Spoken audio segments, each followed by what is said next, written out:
Buenos días. Muchas gracias por la recepción, muchas gracias por estar aquí presentes. Un saludo a quienes están a distancia en línea.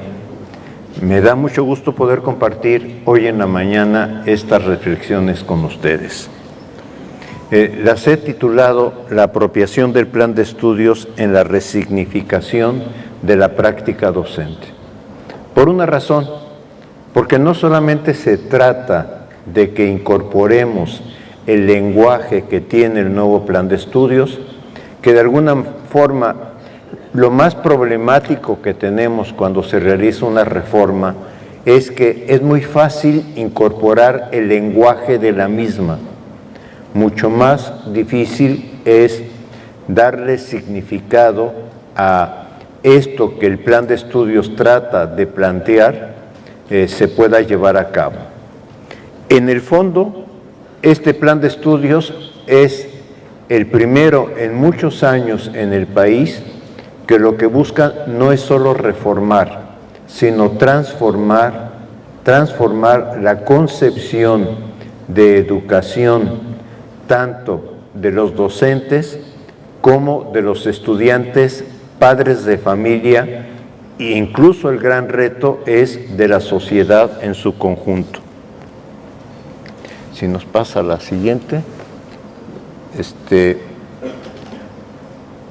no sé dónde está quien me apoya.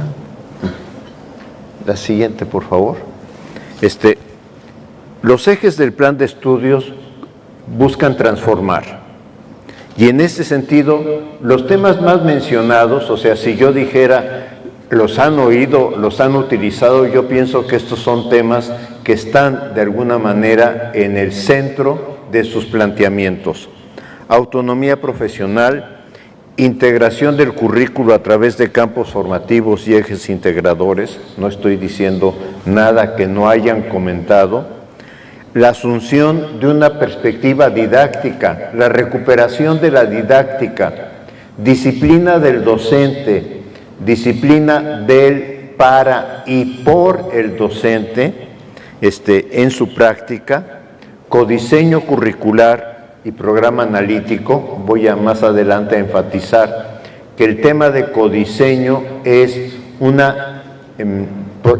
desarrollo nacional que de alguna manera México está proponiendo al debate curricular internacional, de hablar de prácticas de codiseño, de trabajo colaborativo, el cambio de funcionamiento de los consejos técnicos escolares, el trabajo por proyectos, que en el fondo es cómo pensamos, en vez de organizar el plan de estudios a través de una sistematización de contenidos por materias, cómo pensamos, y yo pienso que ese es uno de los grandes retos que tenemos todavía, cómo pensamos cuáles son los problemas significativos del entorno escolar que afectan la vida del estudiante y desde ahí organizar, reestructurar los contenidos de los saberes disciplinarios que integran cada campo formativo. Este reto no es fácil, esta tarea no es sencilla. Y también me queda claro que esta tarea, el plan de estudios la propone, pero no establece la estrategia que cada grupo de docentes pueda darse para irla desarrollando. En los conceptos de interculturalidad crítica respecto a todas las formas de género, pensamiento crítico y el concepto de evaluación formativa. O sea, no me detengo mucho en esto porque de hecho la conferencia va a tratar de abordar de alguna manera este conjunto de temas. El tema es ¿qué significan? Y en el qué significan, la pregunta que nosotros nos estamos haciendo ¿es solo incorporar un nuevo lenguaje? Lo cual es relativamente fácil. O sea, decir, ya estoy por ejemplo, trabajando lectoescritura en el campo de lenguajes y ya con eso resuelvo el campo de lenguajes, cuando el campo de lenguajes es mucho más complejo en su propia estructura. La forma como ustedes están recibiendo esta conferencia, la forma como me están mirando, es otra forma de lenguaje. Y las expresiones artísticas, las expresiones culturales, la música, etcétera, son formas del lenguaje. Entonces, por eso el campo formativo es lenguajes en plural, no lenguaje o no lengua nacional como antiguamente se enunciaba. Analizar lo que subyace en cada de uno de estos planteamientos es más complicado. O sea, entender el planteamiento es complicado, pero llevarlo a la práctica es muchísimo más complicado que solo entender el planteamiento, porque implica con qué coherencia estamos llevando como docentes, como directores, como supervisores, como ATP, con qué coherencia estamos apoyando el desarrollo de este trabajo. Encontramos múltiples obstáculos y yo pienso que tenemos que reconocerlo. La administración y gestión de la nueva escuela mexicana a nivel central y a nivel local se mueve en una serie de contradicciones y aceptémoslo. No se ha logrado gestar una gestión desde la dirección de la escuela, desde la supervisión, un sistema de gestión que realmente acompañe el trabajo. Varios de los directores con los que he tenido oportunidad de intercambiar, que hemos realizado entrevistas, lo que me dicen es que me gustaría estar trabajando al lado de los compañeros docentes, estar viendo qué hacen en las aulas, pero tengo tal cantidad de temas administrativos que tengo que resolver que me dedico a ellos, no me alcanza el tiempo para la otra tarea. Lo mismo me han dicho supervisores. Yo entiendo que es un problema estructural y eso es lo que escribí en el artículo que publicamos el mes, estamos todavía en enero, a principios de este mes, en la Revista Mexicana de Investigación Educativa, el tema de cómo todo este conjunto de tareas va dificultando la gestión del trabajo. No necesariamente se cuenta con el apoyo de la sociedad. Este plan de estudios, como decía hace rato, implica transformar qué se entiende por educar, qué se entiende, qué se espera de la educación. Pero esto implica primero que los alumnos tengan otra visión de lo que se está buscando en ellos. Aquí tendríamos que hablar de muchas caras, muchas etapas de los alumnos. Los alumnos de preescolar son mucho más sencillos de trabajar en términos de que con ellos podemos empezar a transformar una educación que ha sido fundamentalmente meritocrática hacia una educación colaborativa.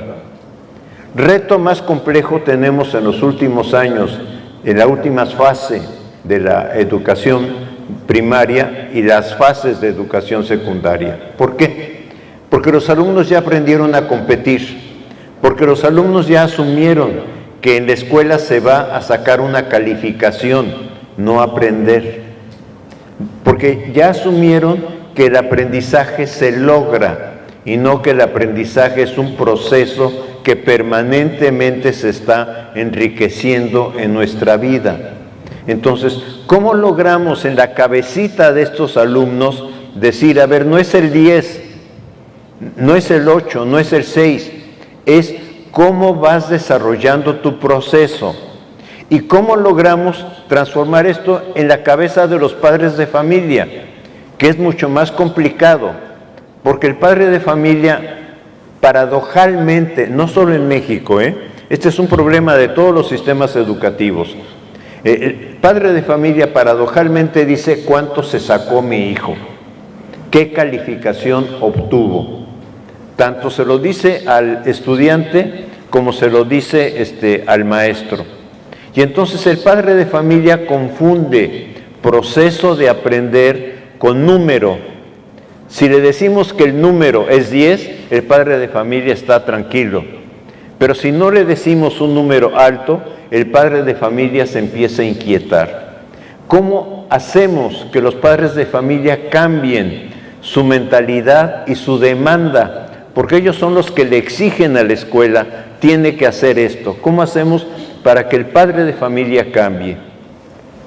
Todavía ahí nos queda un reto todavía mucho más grande, que es cómo hacemos que los medios de comunicación entiendan que la tarea de la escuela no es poner 10 o no es poner 6, que la tarea de la escuela es mucho más compleja que eso. Ahí tenemos un reto, una dificultad enorme como sistema educativo para ir avanzando hacia transformar lo que se entiende por educación. Que de hecho cuando lo verbalizamos decimos sí, la educación tiene que ser un proceso de desarrollo, la educación tiene que ser un proceso de formación y en medio de esto están los procesos en plural de aprendizajes, pero es muy complicado y véanlo por ejemplo en la discusión que se despertó el año pasado, a finales del año pasado, septiembre, octubre del año pasado, sobre si México participa o no participa en la prueba PISA, si el alumno mexicano se compara o no se compara con los alumnos de otros países. El alumno mexicano no lo queremos comparar con nadie.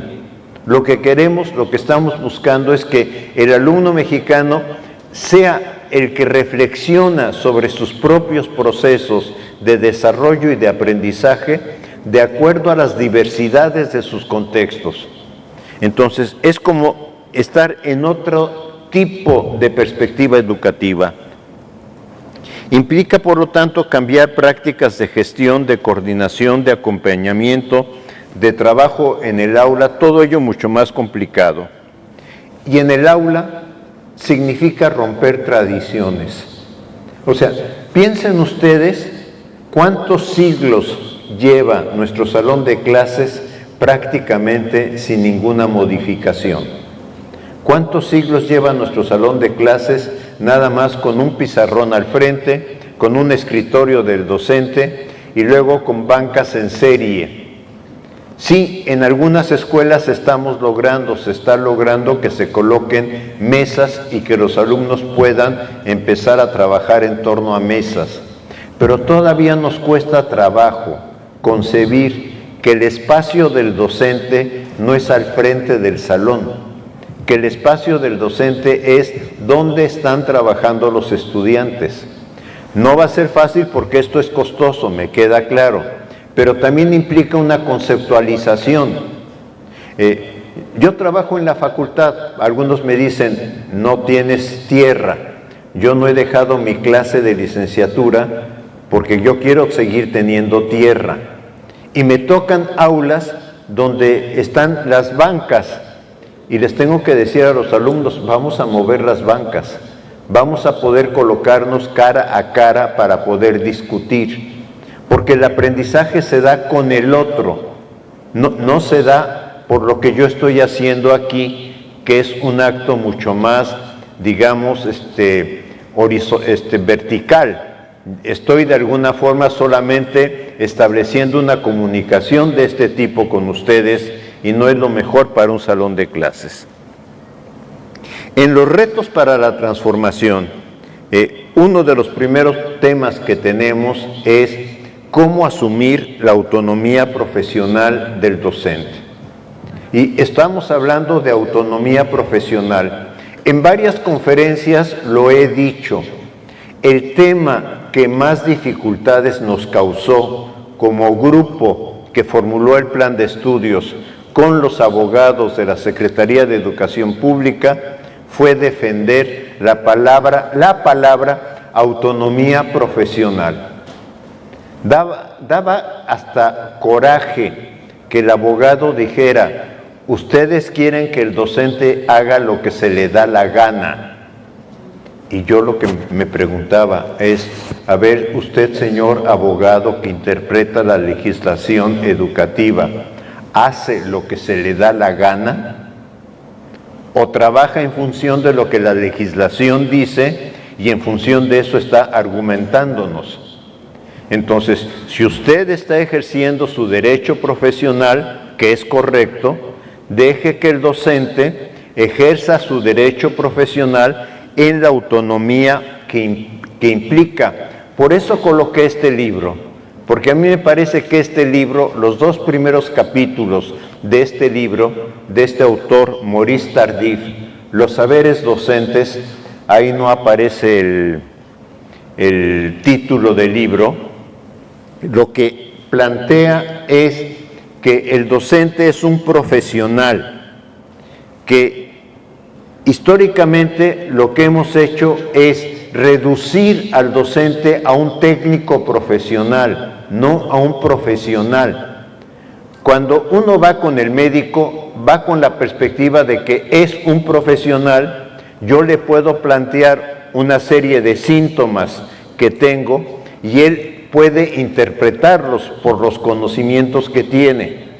Cuando el alumno está en el salón de clases, está frente a un profesional del aprendizaje y de la formación.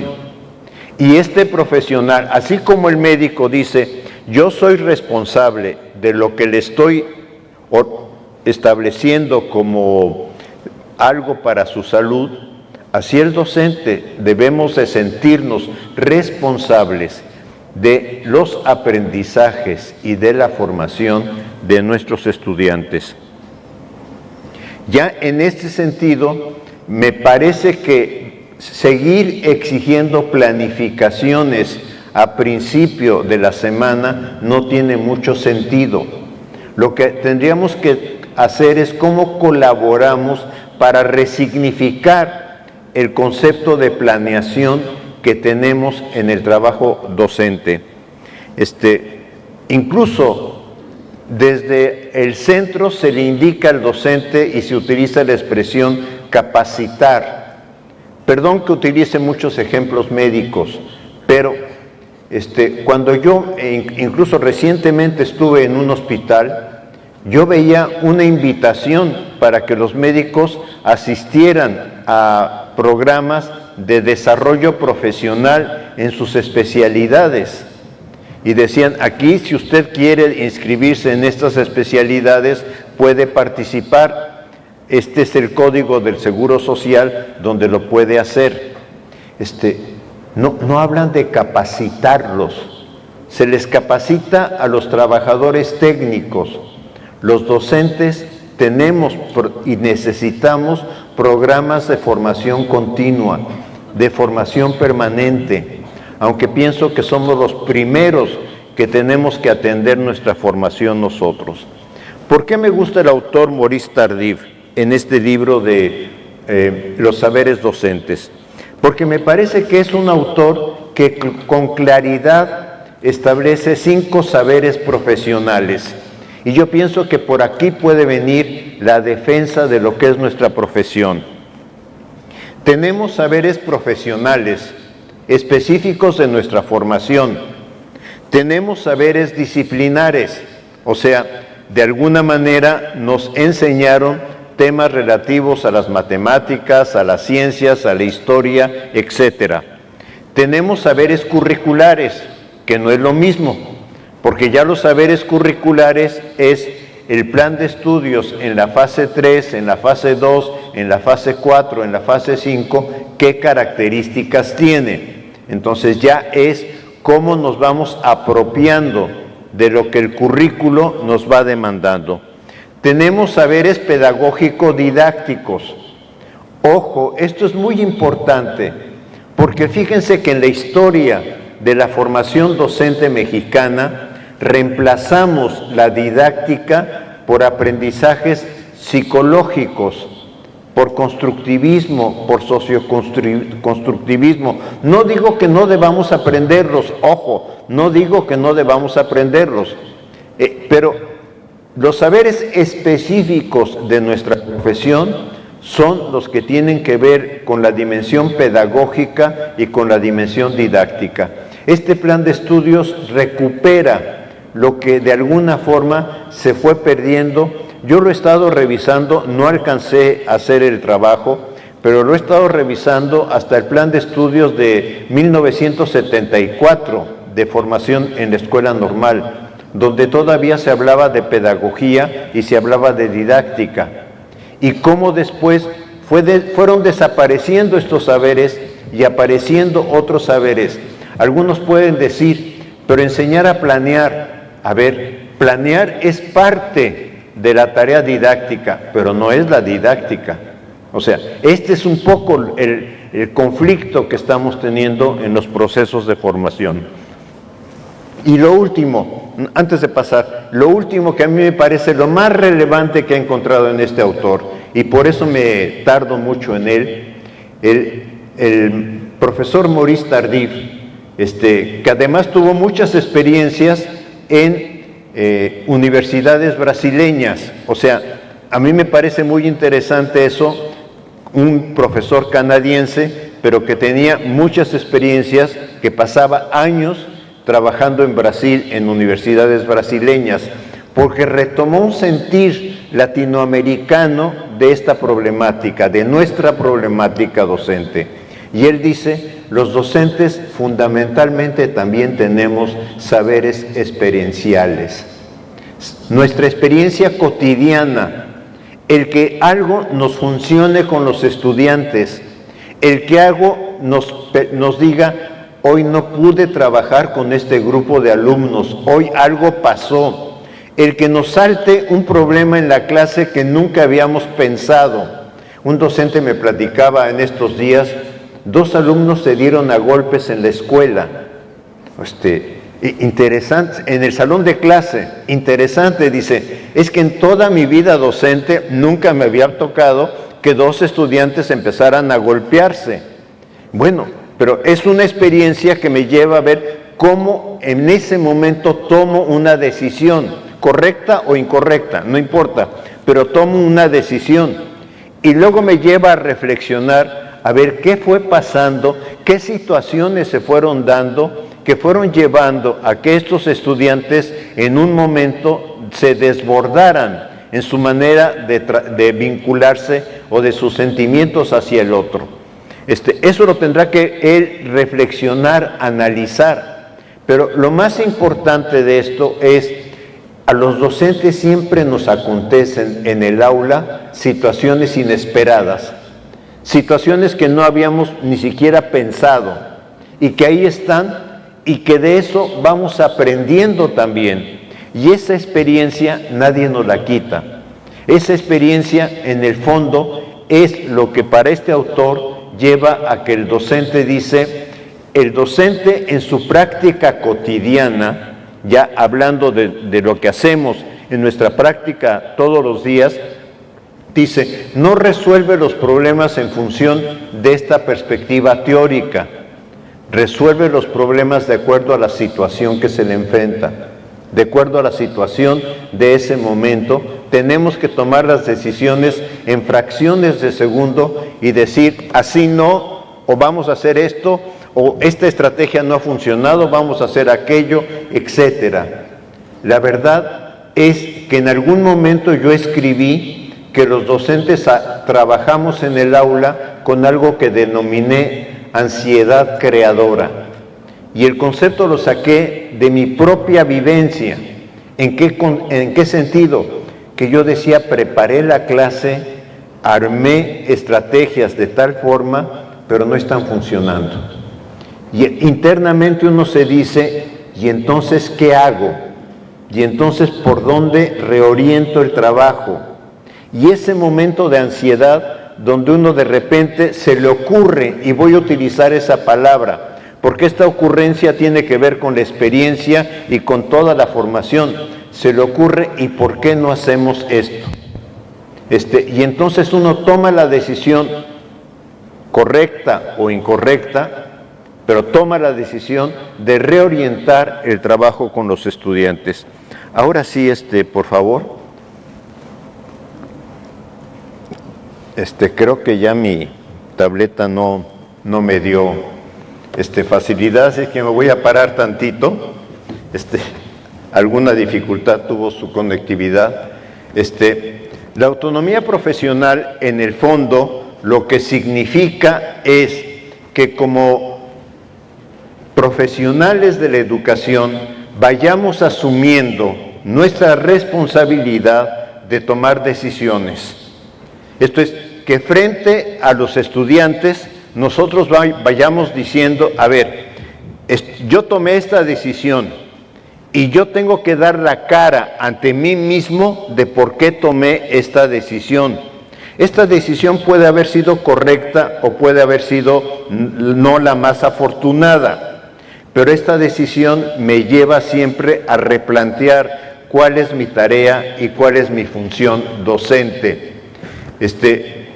Como profesionales, somos profesionales de la formación y del aprendizaje. Y yo creo que esto también es muy importante, porque así como decimos, es que el abogado, el licenciado en Derecho, es alguien que interpreta las leyes y trabaja en función de las leyes, o el médico trabaja en función de la salud, el ingeniero, etcétera, así tendremos que empezar a defender. Nosotros los docentes trabajamos en función de la formación, no solo del aprendizaje. Ojo, no solo del aprendizaje, esto es muy importante, porque en general nos dijeron, nuestra tarea es nada más enseñarle cosas al estudiante, y no, es trabajar procesos con el estudiante, trabajar procesos de desarrollo que le lleven de alguna manera a ir generando aprendizajes, pero también es trabajar procesos de formación.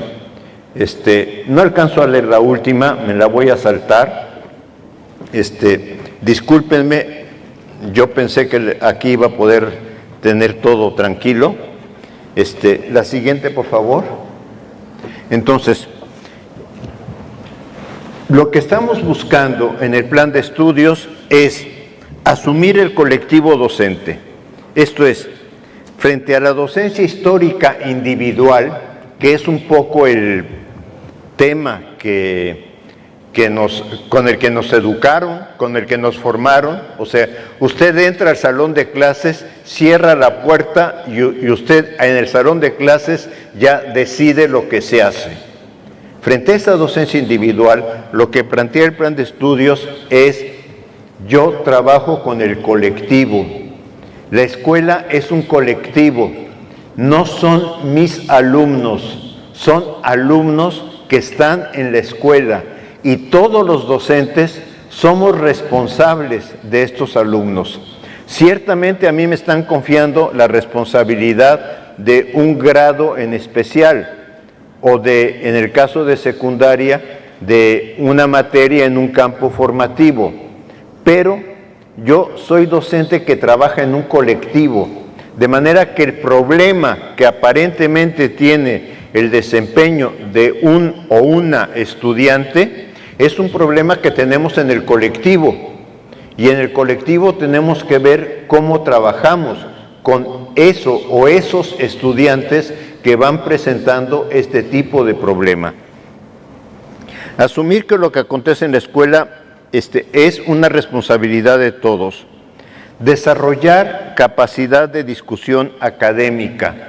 Es algo que no nos enseñaron.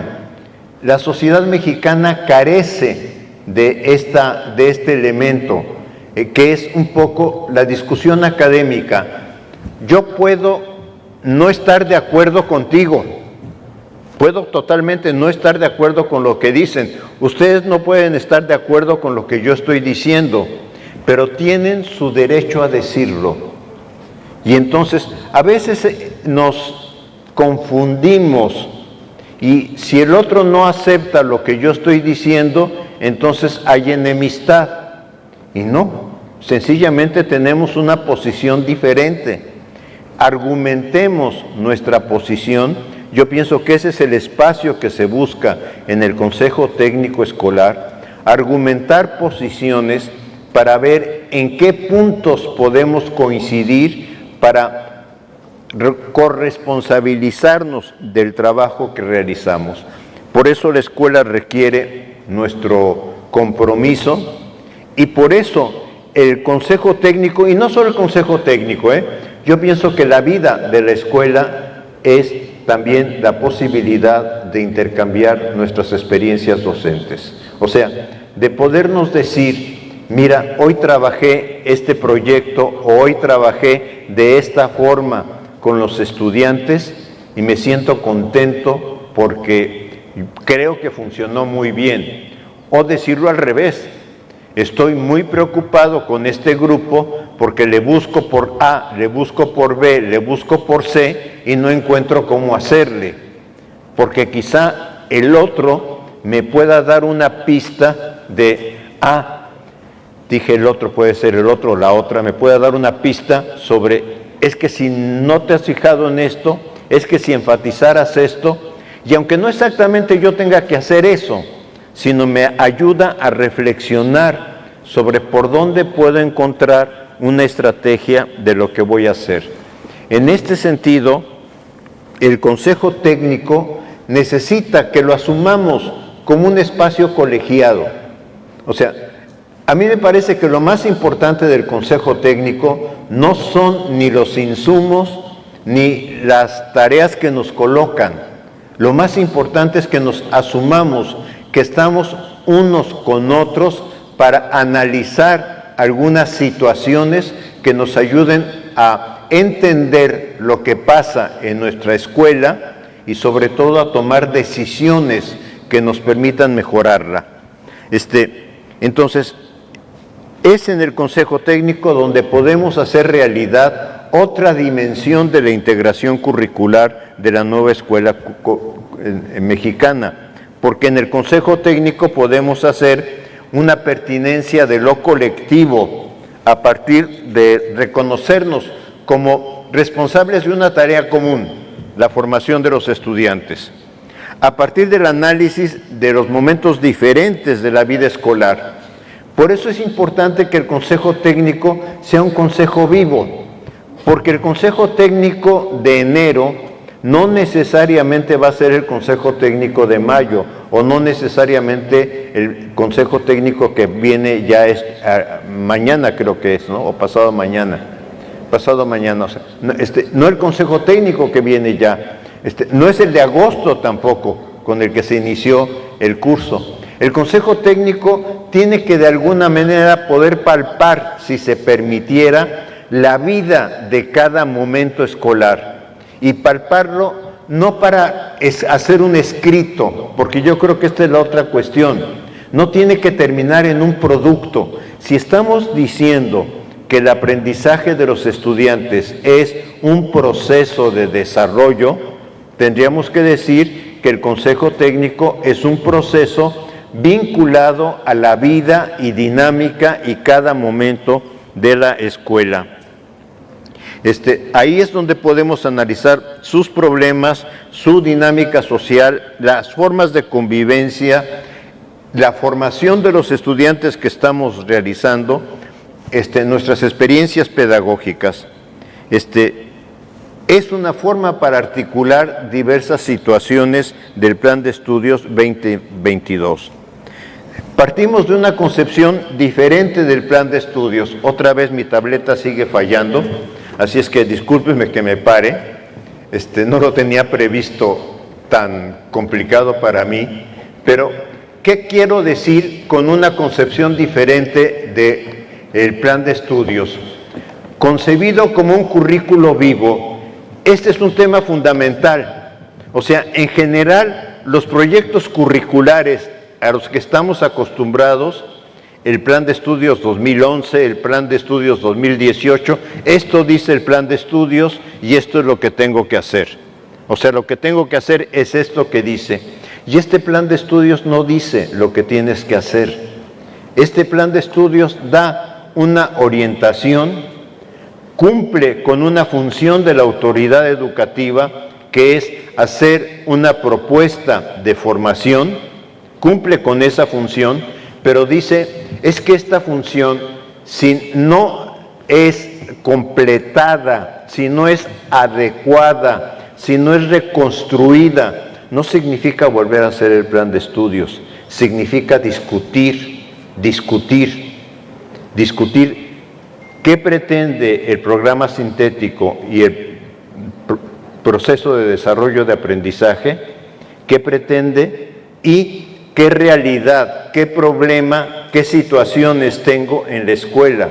Y en función de esas situaciones, si el entorno es de violencia, si el entorno es de problemas de insalubridad porque hay descuido en el medio ambiente, si el entorno es de grupos de estudiantes que no están comprometidos con sus procesos de aprendizaje o que están en riesgo de adquirir ciertos hábitos, etcétera, son esos problemas los que tenemos de alguna manera que rearmarlos en torno a problemas que nos permitan armar diversos proyectos o lo mejor un proyecto que nos permita reestructurar todo lo que vamos trabajando en los diversos campos formativos. De alguna forma lo he dicho, me han respondido y con certeza, oye, ya estamos haciendo grupos de WhatsApp. O sea, yo pienso que en la escuela secundaria, donde los profesores dicen, es que nuestros horarios no coinciden en el campo formativo, lo que sí podrían hacer es un grupo de WhatsApp para ir intercambiando, no todos los días, pero sí para ir intercambiando, oye, esto es lo que vamos a hacer énfasis como proyecto, esto cómo lo articulamos con los temas que estamos trabajando, qué experiencias estamos desarrollando, qué problemas vemos, dónde vemos dificultades de los alumnos que no hemos logrado resolver, etcétera. De esta manera, estamos pensando no solamente que el currículo es vivo. Cuando digo un currículo vivo, es un currículo que se está transformando, que no puede ser este año como fue el año pasado, que esperamos que no sea más adelante como lo hacemos este año, porque cada vez las situaciones, incluso el mismo mundo docente, porque nosotros como docentes vamos cambiando también conforme vamos evolucionando en nuestro trabajo, pero también el mundo estudiantil, porque nuestros estudiantes no son idénticos, cada vez nos llegan más diferentes, cada vez más nos llegan con una mente tecnológica, con un aprendizaje tecnológico. Han nacido en el siglo XXI, han nacido en entornos de tecnología, que cada vez son más potentes y que a los docentes nos cuesta, de acuerdo a nuestra edad. A mí me gusta el concepto que usan algunos analistas, no de migrantes digitales, sino de habitantes digitales. Habitamos este mundo digital, pero cada uno de nosotros, y véanlo con mi tableta ahorita, mi tableta no me está funcionando y entonces yo tengo que estar readecuando lo que pensaba trabajar ahí a venir a trabajarlo en este otro lugar. O sea, esta es un poco la realidad con la que los docentes vamos trabajando en nuestro mundo cotidiano. Pero ¿qué queremos hacer? Un plan de estudios que se enriquezca con el trabajo que se hace en cada escuela. Esto es, si pensamos, y esta es una diferencia curricular enorme con los otros planes de estudio, una diferencia enorme. Porque los otros planes de estudio es, yo hago el plan de estudios para que ustedes lo apliquen. No, yo hago el plan de estudios como una posibilidad para que ustedes a partir de ahí puedan pensar, reconstruir, resignificar. Ojo, no estoy diciendo hacer un documento. Este es parte del problema que tenemos. Si me ayudas con la siguiente. Entonces, estos son algunos de los problemas que hemos encontrado en las investigaciones que hacemos en torno al manejo del plan de estudios. Discúlpenme, me voy a bajar porque no alcanzo a leerlo bien. Una disculpa, pero miren, los primeros que hemos encontrado es, los materiales no están impresos. Esta es una demanda de los docentes. Con un atrevimiento se lo he planteado también al señor secretario, pero no es solamente en este entorno. La verdad es que entorno donde voy, los docentes me dicen, no podemos seguir leyendo solo en pantalla. Y necesariamente tenemos que tener algunos documentos impresos que nos ayuden a trabajar con él. Afirmar que no tienen claro los problemas que abordar, y de alguna manera lleva también es un proyecto por cada campo formativo, no alcanzamos. O sea, honestamente, no alcanzamos a hacer 4 proyectos en corto tiempo. El gran reto es cómo rearmamos, cómo reinterpretamos los campos formativos para que pueda ser un eje articulador a partir del cual se construya proyectos que se puedan trabajar y que se puedan trabajar en determinado tiempo. No estamos diciendo, y creo que es algo que se ha interpretado mal, que se haga un documento. Por eso un poco quizá no lo tengo tan claro ahorita en mi cabeza, pero tendríamos que pensar en un modelo de planeación situacional mucho más flexible. Reconozcamos una cosa, la reconozco yo como profesor. Yo hago mi planeación de mi clase y digo, mi clase voy a realizar estas actividades. Tengo mi planeación hecha. No es muy compleja, la hago en menos de media cuartilla, pero llevo mi planeación de mi clase. No estoy diciendo no hagamos planeación de la clase, pero cuando llego a trabajar con los estudiantes, eso que escribí realmente no se realiza. ¿Me orienta? Sí. ¿Se realiza? No. ¿Por qué? Porque en ese momento que estoy con los estudiantes me doy cuenta que quizá es mejor armar la estrategia de otra manera, por las circunstancias que sean. Pero si yo me calificara a mí mismo como quien cumple con sus planeaciones, no sacaría una calificación aprobatoria, porque diría, no, yo soy el primero que no cumple. ¿Por qué? Porque si yo veo a los estudiantes, yo tengo que responder a lo que ellos están trabajando en ese momento, a las situaciones que me están presentando. Y es desde ahí, desde donde reorganizo la planeación que hago. Ojo, no estoy diciendo no hacer planeaciones, ojo, pero sí estoy diciendo que tenemos que hacer planeaciones didácticas más sencillas que realmente nos lleven al aula. ¿Qué es lo que hemos hecho históricamente con la planeación? Por favor, no nos engañemos. Hacemos la planeación, nos la firman y nos dicen, ya te la revisé, y luego en el salón de clases hacemos lo que necesitamos hacer en el salón de clases. Entonces, lo que estoy buscando o lo que estamos buscando es no doblar el trabajo de los docentes, no duplicarlo, sino de alguna manera hacerlo más real. No sé, se me ocurre a veces el concepto planeación situacional, se me ocurre el concepto planeación didáctica, aunque ese se confunde porque inmediatamente piensan etapas, tiempos, movimientos, 30 minutos para esto, 15 minutos para aquello, y la realidad es que ni los 30 ni los 15 se nos cumplen, ni siquiera cuando yo se los digo a mis alumnos. Yo tuve clase el lunes y yo les dije, a ver, vamos a tener 5 minutos para esto, y yo veía el reloj y no eran 5 minutos, fueron otros minutos para la tarea que había que hacer. Esa es la realidad. Docentes y autoridades no saben trabajar si no hay formato. Ojo, este es otro gran problema que estamos teniendo en el plan de estudios. Un plan de estudios que busca trabajar con procesos y docentes que decimos, oiga, ¿en qué formato se lo presento? Deme el formato. Entonces, la lucha de los formatos, algunos colegas me dicen, ya ni la menciones, es una lucha perdida. Yo digo que no es una lucha perdida, que es una lucha que profesionalmente tenemos que defender.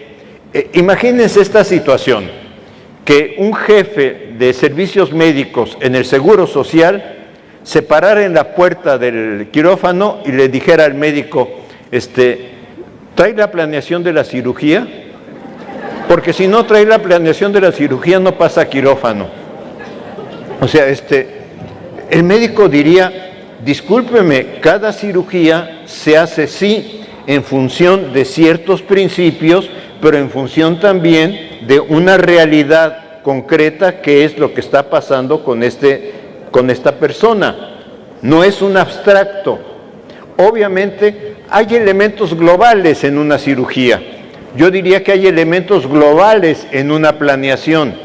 Sí, porque vamos a trabajar con los alumnos, porque de acuerdo a la concepción que tengamos y a las condiciones que tengamos, yo trabajo en una condición privilegiada, tengo solo 25 alumnos, pero de todas maneras, entonces yo digo, con 25 alumnos se pueden hacer tales actividades de discusión, de análisis, de comparación, etcétera. Si tuviera más alumnos, tendría que reinventar cómo puedo hacer mi organización didáctica, ¿sí? Pero tiene que ser en qué condición voy a trabajar, vamos a trabajar con el grupo de estudiantes. Entonces, de alguna manera, los formatos impiden que el proyecto curricular sea vivo, porque entonces ya queda todo atrapado, ya queda todo tan rígido que no se puede hacer. El tiempo concedido para los consejos técnicos no es suficiente para concebir el proyecto, es cierto.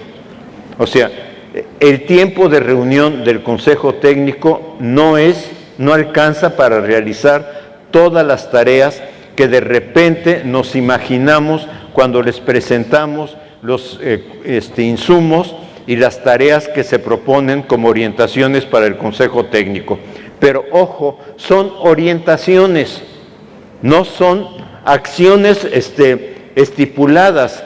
Costó mucho romper la concepción del consejo técnico que se tenía previamente de 5 minutos, 15 minutos, 20 minutos, una lectura, etcétera. Ahora, si asumimos nuestra profesionalidad, asumamos que nos toca responsabilizarnos de cómo funciona el Consejo Técnico Escolar, pero nos toca responsabilizarnos a todos. En algún momento los directores dicen, me toca la tarea de organizarlo. Sí, toca la tarea de organizarlo, pero en esa organización parte de la tarea es trabajar para que los docentes vayan asumiendo sus propias responsabilidades. No, maestro le toca esto, maestra le toca esta, o sea, no es la designación de tareas, sino es que el consejo técnico empiece a asumir qué tareas le corresponden y cómo se las pueden repartir. Es un reto enorme modificar el consejo técnico. Y una demanda de formación, a mí me parece claro, este plan de estudios tiene una demanda muy fuerte de formación que quizá la forma como se aplicó, porque si no se aplicaba en el 23-24, este plan de estudios no se hubiera aplicado, si no se aplicaba además a todo el sistema, nos hubiera pasado lo que los planes de estudio anteriores. Recuerden, ya teníamos el 2011, teníamos grupos con el 2011, otros con el 2018, y entonces lo que decíamos, ¿me la puedes colocar allá? Gracias. Entonces lo que decíamos es, sí, ahí en la mesita, y muchas gracias, lo que decíamos es, vamos a tener estudiantes que estén en el 2011, en el 18 y en el 23. Era como un absurdo. Ciertamente fue un acto de violencia, decir, ¿saben qué? 2023 todos ingresan al plan de estudios, pero pienso que nos crea el reto de formación, lo estoy reconociendo, y nos crea otro reto que no puedo desconocer, que es cómo armamos un sistema de acompañamiento real al trabajo que están realizando. O sea, un sistema de acompañamiento a la tarea que están realizando en el salón de clase, porque ciertamente necesitamos de estar al lado de ustedes. Nosotros mismos, yo como parte del grupo que hicimos el diseño, vamos aprendiendo de lo que estamos observando en el funcionamiento de los consejos técnicos escolares. Mi equipo no ha alcanzado a ir a observar aulas. Tenemos el reto de ir a observar aulas, pero no en la tarea de ver, sino en la tarea de estar al lado del maestro, estar al lado para de alguna forma contribuir a su formación, a su desarrollo. Pasa la siguiente, por favor. ¿Qué observamos en el plan de estudios? Una dificultad para articular los campos formativos, ya lo había dicho. O sea, entender los campos formativos, entender su estructura y entender cómo los campos formativos reclaman organización de saberes, pero una organización de saberes que no es fácil. En realidad, si uno estudia todos los sistemas internacionales de integración del currículo, no son muchos, son pocas experiencias. Si uno estudia los sistemas internacionales, el reto de la integración es, aquí está la realidad y cómo hago que en esta realidad ahora los saberes disciplinarios se empiecen a insertar. No tenemos respuesta, les voy a decir, no tenemos respuesta y no cuestiono que de repente en un consejo técnico escolar digan vamos a dedicar 1 hora a matemáticas. No lo cuestiono. No lo cuestiono porque no hemos logrado ver cómo rearticulamos estos saberes. Pero lo importante es que tengan claro que si dedico 1 hora a matemáticas es porque es parte de un proyecto, es parte de abordar un problema, que estoy buscando que eso que se sabe de matemáticas se utilice para entender algo de la realidad. Entonces, ahí tenemos un trabajo en el cual hay que avanzar. La dificultad para construir el proyecto desde un problema que articule los campos formativos. En secundaria es donde más se nos presenta esto, pero ciertamente que tenemos que encontrar un sistema de comunicación entre los docentes. Y reconocer que los ejes articuladores se expresan en el proyecto, pero no necesariamente un proyecto tiene que tener todos los ejes articuladores, ni necesariamente en una planeación tengo que decir estos van a ser los ejes articuladores, sino tener claro que hay temas de interculturalidad, hay temas de pensamiento crítico, que tampoco, por favor, reivindiquemos el concepto pensamiento crítico. Pensamiento crítico parte en primer lugar de un saber. Si yo no poseo un saber, es muy difícil poseer una posibilidad crítica. Pero el otro elemento de un pensamiento crítico que tenemos que aprender los docentes y que tenemos que trabajar con los estudiantes es qué sé y cómo puedo argumentar desde lo que sé. Es argumentar desde lo que sé. En algún momento puedo argumentar apoyando, en otro momento puedo argumentar diciendo no estoy totalmente de acuerdo. A ver, la siguiente, por favor. El concepto programa sintético es un concepto que se retomó de algo que formulé cuando escribí el libro Didáctica y Currículo. El programa sintético se dice que es un programa que está elaborado en el plan de estudios. No lo voy a leer, pero es el programa que está elaborado en el plan de estudios, lo que establece el plan de estudios. Pero viene la otra parte, que es el programa analítico. Yo les pediría que esto lo vieran un poco con más cuidado, porque la forma como lo concebí es el programa analítico, es el programa de la institución o de la academia de maestros, es de la institución, aquí coloquen escuela, academia de maestros, coloquen campo formativo en el caso de secundaria, de maestros, es el instrumento que orienta globalmente el trabajo en una institución escolar. Se construye a partir de una interpretación del programa del plan de estudios. ¿Qué queremos decir con programa analítico? No queremos decir es un documento que elaboran los maestros. No estamos hablando de lo que elaboran los maestros.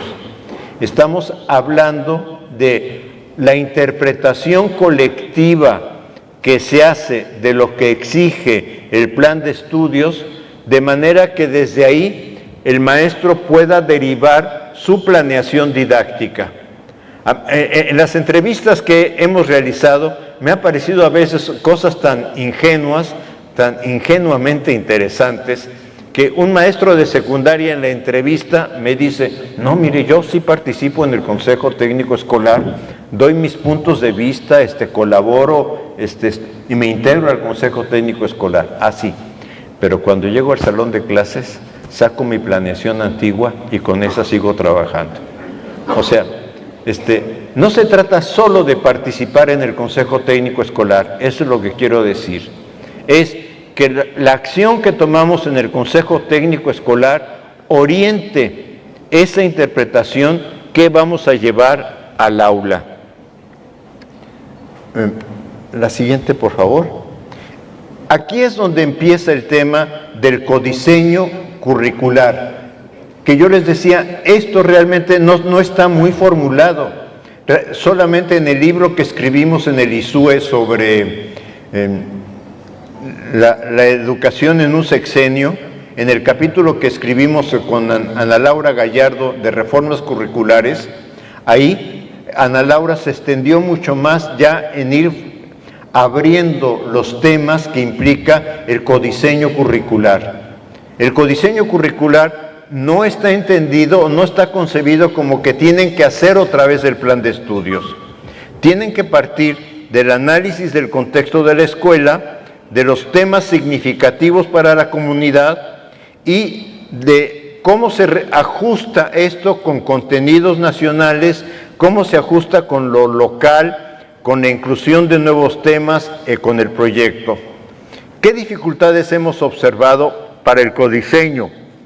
O sea, una dificultad que observamos al inicio, parece que ya disminuyó o que ya no existe, es que se exigiera el programa analítico anual. El programa analítico no puede ser una actividad anual. Si estoy interpretando y cada consejo técnico es un espacio de interpretación, entonces tiene que ser algo procesual que se va trabajando de consejo técnico a consejo técnico. La demanda de formatos, ya dije, y la otra cuestión que ha fastidiado mucho el asunto es, en Internet nos aparecen por todos lados la venta de programas analíticos. O sea, de especialistas que consideran que debe de contener el elemento A, el elemento B o el elemento C, e inmediatamente hacen eso.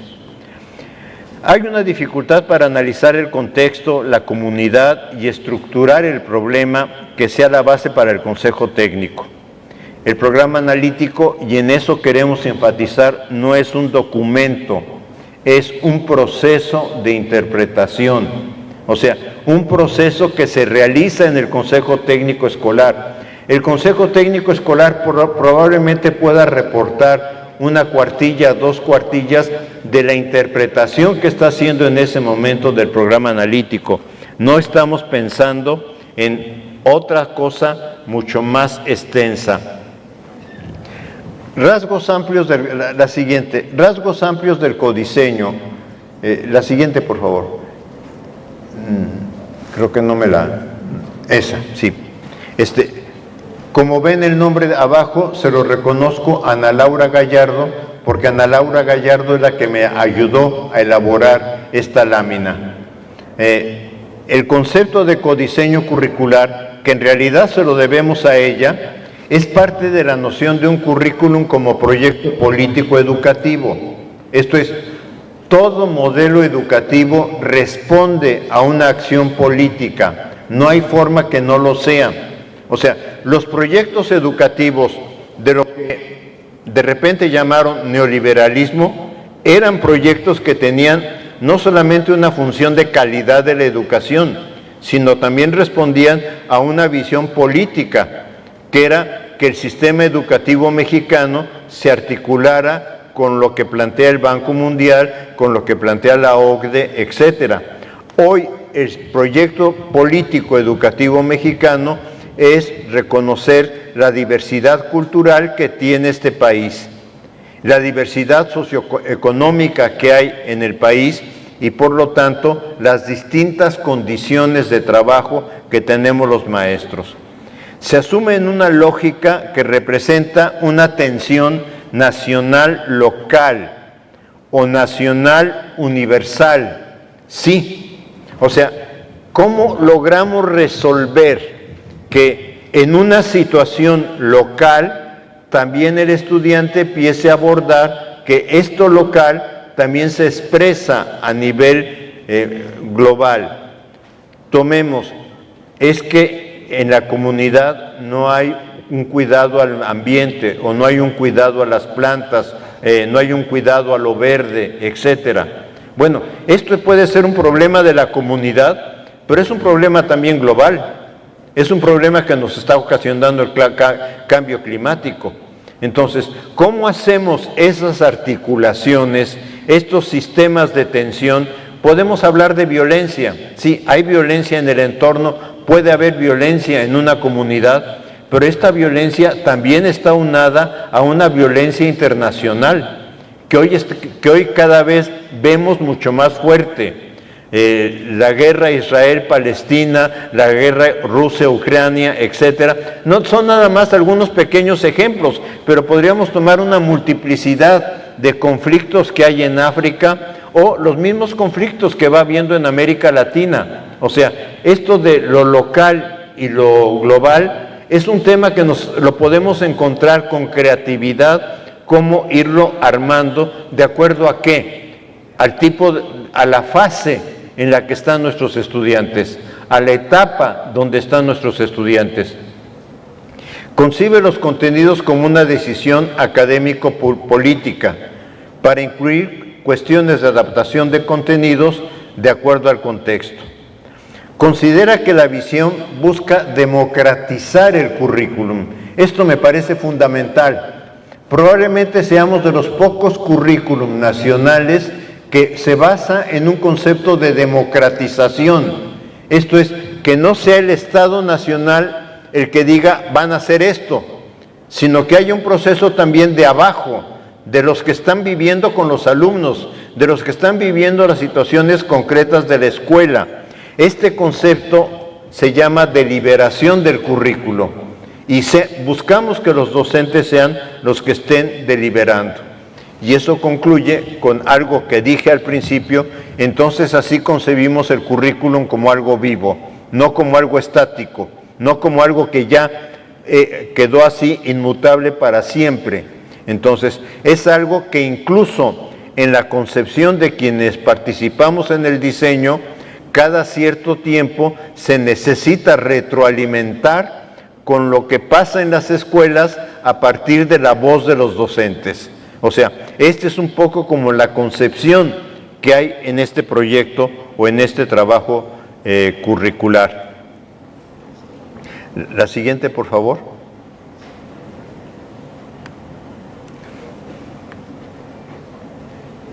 Ya no supe cuál quedó. Creo que aquí moví todo y ya no supe. Bueno. A ver si veo. Ya vi cuál está, qué lámina está. Ahora pasemos a una última etapa que es evaluación formativa y calificación.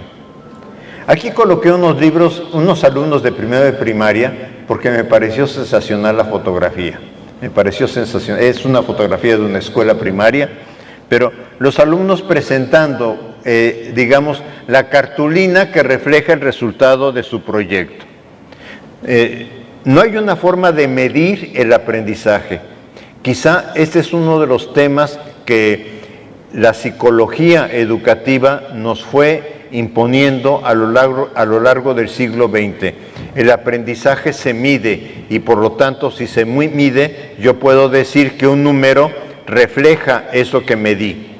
Y entonces vinieron todos los desarrollos de teorías psicológicas que buscaban a través de métodos estadísticos encontrar la medición objetiva, que la subjetividad de las personas no afecte ese número. El aprendizaje no es un producto. Los alumnos pueden en un momento expresar algo, como en este caso estos estudiantes, pero lo que expresan es un momento en su aprendizaje, no es su aprendizaje, es un momento que indica por dónde van avanzando. Por eso en el plan de estudios distinguimos calificar de evaluación formativa. Quizá pudimos haber utilizado otro concepto como certificación del aprendizaje. Después me vino a la cabeza, ¿por qué no usamos certificación del aprendizaje? Podría ser equivalente a calificar. Es algo que la sociedad necesita, es algo que el sistema educativo necesita, pero es algo que no se inventó en la didáctica, y a mí me parece muy importante esto. Es un tema que yo le pregunté a los autores de la didáctica. Yo le pregunté a los viejos autores de la didáctica, ¿dónde está tu capítulo de examen? Porque me iban a decir de evaluación no existía, evaluación es del siglo XX, pero ¿dónde está tu capítulo de examen? ¿Y saben qué encontré?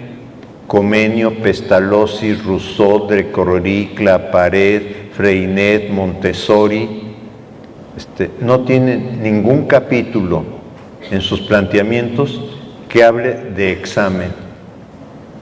Comenio sí habla de examen en una parte de su libro, pero en la parte de método, ¿sí?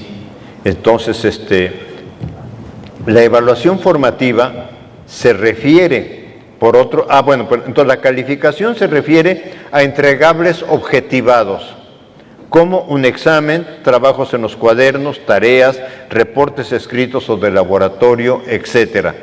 Se me olvidó decir, la calificación surgió en el siglo XIX, cuando el Estado Nacional, cuando se crea el Estado Nacional y el Estado Nacional crea el sistema educativo. Entonces, la calificación surgió como un problema de la administración escolar, como un problema de gestión. No puede el sistema funcionar sin calificación, me queda clarísimo. Pero lo que ha pasado en la realidad es que los alumnos van a la clase para obtener calificación. Los vamos enseñando, O sea, en preescolar no están así, pero conforme van avanzando en la escuela, tanto la escuela como padres de familia vamos incidiendo en que lo importante de todo es qué calificación vas a sacar. ¿Eso qué impide? Que el estudiante piense qué estoy aprendiendo, por qué estoy aprendiendo, para qué estoy aprendiendo, o sea, que reflexione sobre su proceso. Por eso hablamos de evaluación formativa como un proceso que parte del estudiante, que parte de lo que el estudiante está realizando y que busca responsabilizar al alumno de su aprendizaje. O sea, la evaluación formativa, como viene en el pensamiento sajón, es la retroalimentación. No, yo no estoy hablando de retroalimentar como primera tarea. Estoy hablando de que el alumno tenga un espacio para que diga, ¿y yo qué estoy aprendiendo? ¿Y yo por qué estoy en la escuela? ¿Para qué estoy en la escuela? Que será complicado con los de secundaria, me queda clarísimo, me queda muy claro que es una etapa donde hay muchas cosas complicadas y entre otras cosas complicadas es también estar en la escuela y encontrar en la escuela algo que le sea significativo, que tenemos que luchar para que esto lo logremos en la escuela. Pero también me queda claro que tenemos que ayudar al estudiante a que diga, yo soy el responsable de aprender. Porque yo puedo hacer cualquier tarea que me dejen, puedo hacerla, puedo entregarla y puedo decir ya no me moleste. Yo ya entregué, yo ya cumplí, no me esté fastidiando con más. Y lo que yo necesito no es eso, que el alumno sienta que lo molesto, sino que el alumno se responsabilice de qué hace para aprender. Es quizá lo más complicado que tenemos cuando hablamos de evaluación. La siguiente, por favor. Entonces, enfatizo que denominamos evaluación formativa. Aquí yo quisiera hacer una distinción, la estoy escribiendo, la empecé a escribir en el Consejo Técnico de febrero del año pasado, la empecé a redactar, hoy estoy tratando de redactar algo con más profundidad, con textos fundamentalmente en francés, probablemente la mayor dificultad. Me he dado a la tarea de libremente traducir algunos textos, de suerte que si quieren tener acceso a algunos de ellos, yo los puedo poner en disposición. Los he bajado de internet, estoy respetando la fuente de donde he bajado el texto, o sea, el origen del artículo, pero ya la traducción es una traducción libre que me estoy permitiendo hacer. Considero que es adecuada, pero bueno, yo no soy experto en traducciones, pero me veo obligada con los maestros con los que armo cursos de evaluación formativa para que, si les digo, a ver, hay una perspectiva francófona que no conocemos, que tiene carácter mucho más didáctico, mucho más pedagógico, pues acercarnos a ella.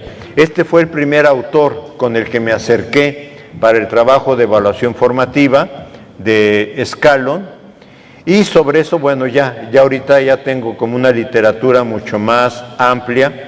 De hecho, estoy buscando entablar un diálogo con colegas de este grupo de evaluación formativa para ver si podemos hacer algo que tenga una mejor incidencia en el país.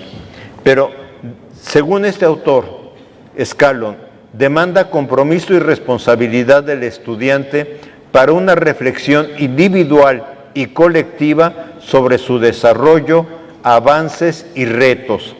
O sea, no es solamente que el estudiante se autoelogie y diga, qué bien hice esto, sino también que el estudiante pueda decir, a ver, logré esto, pero me queda pendiente. Siempre que aprendemos algo, y como personas lo sabemos, como profesionales lo sabemos, aprendemos algo y siempre nos quedan muchas otras cosas que podríamos profundizar. Implica trabajar con el error como estrategia didáctica, interpretarlo y acordar una estrategia de acción. Ahorita tengo una experiencia con una profesora que califica el examen y ya que lo calificó, se lo regresa a los alumnos y entonces empiezan a revisar. A ver, ¿cuál fue la respuesta a la primera pregunta?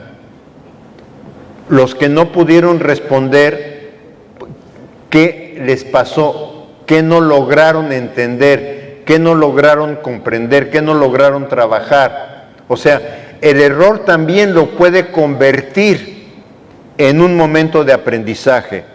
Fíjense que esto viene desde el viejo Comenio. En el capítulo 19 de Didáctica Magna, Comenio dice, cuando termine el examen, mande que 2 se levanten y en voz alta discutan la primera pregunta. Mientras tanto, dice Comenio, cuide que todos corrijan en su cuaderno lo que tengan que corregir. A mí me llamó mucho la atención esta idea de Comenio, que todos corrijan lo que tengan que corregir. La finalidad, para que nada quede de error en los alumnos. Vean cómo cuando la didáctica pensó examen, lo pensó para que nada quede de error. Desde que salió la estadística y la calificación, usamos el examen para señalarle con rojo, mira, esto no lo respondiste, mira, aquí te equivocaste, pero no lo ayudamos a reflexionar la razón de ello. No estoy diciendo que modifiquemos la calificación, aunque hay alguna docente que sí me ha dicho, mira, les regreso el examen y les digo, lo vamos a repetir. Y lo vamos a repetir porque sencillamente ustedes pueden mostrarse a ustedes que obtienen mejores calificaciones. O sea, es una forma de retroalimentación. Asumir el error como opción de aprendizaje.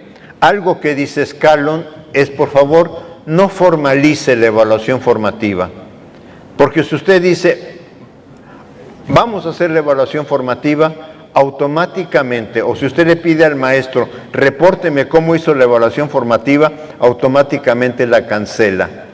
Ayer venía leyendo un artículo, miren, no les miento, aquí está el artículo, todo arrugado, venía leyendo un artículo y algo que me parecía muy importante en este artículo era plantearle al profesor que en la evaluación formativa el espacio de reflexión, de argumentación de cada estudiante es lo más relevante que puede hacer.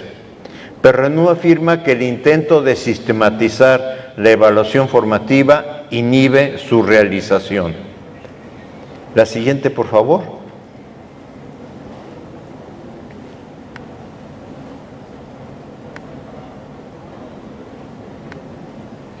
Entonces, ¿qué se requiere para hacer evaluación formativa? Cuidado, lo primero es, si yo hago la evaluación formativa bajo un clima de amenaza, sencillamente no va a funcionar.